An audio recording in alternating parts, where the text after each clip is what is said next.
At nandito na naman tayo ulit sa Resorts World dahil na-invite po tayo ulit. So pangalawang punta na namin dito. Ito na nga, papasok na kami at ito pala yung kanyang labas, guys. So for mga hotel po dito, ayan.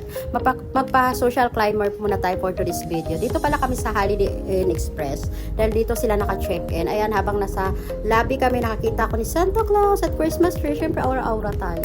At ito na nga, nagyaya na sila mag-dinner. So dito lang din kami nag-dinner, guys, sa Holiday Inn. Ayan. So, ito yung mga kasama ko, diba? Ang mga sinaserve pala nila dito, guys, ay mga Filipino dishes. Ayan, mga foods, Filipino food. Kaya, umorder lang ako dito ng, umorder kami ng beef bulalo, caldereta, beef caldereta, pesto pasta, bolognese pasta, carbonara, leche flan. Ayan ang yung mga in-order namin. At syempre, guys, kahit nilibre lang tayo, magre-rate po tayo mamaya.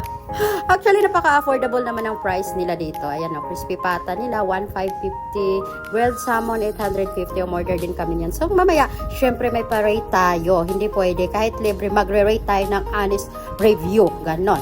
So, ito na nga, habang wala pang order, ay nagchika-chika muna kami at ako naman ito tingin sa mga price sa mga menu.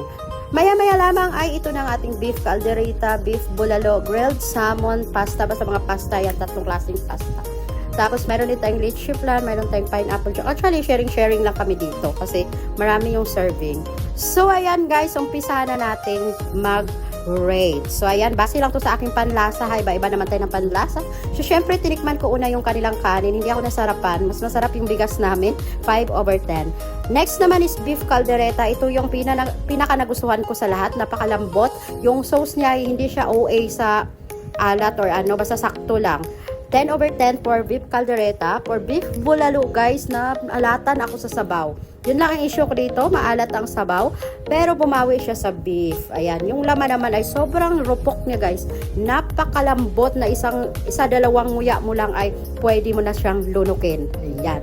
Next naman, yun naman ay 7/10 dahil maalat yung sabaw. So, hindi ko siya na-enjoy higupin. Grilled salmon naman is nothing special.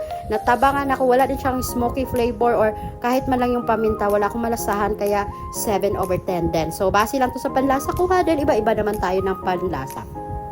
Next naman nating i-rate itong kanilang pineapple shake. Kung hindi ka fan ng matamis like me, pasok na pasok to sa panlasa nyo.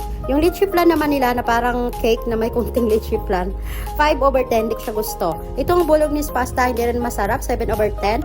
Pesto pasta, wala akong malasahang kakaiba na nuts or parmesan cheese or kamatis na medyo may pagkasit, walang ganun, guys. So overall, nabusog kami. Thank you, Lord. At ito na, pauwi na kami. Bye-bye!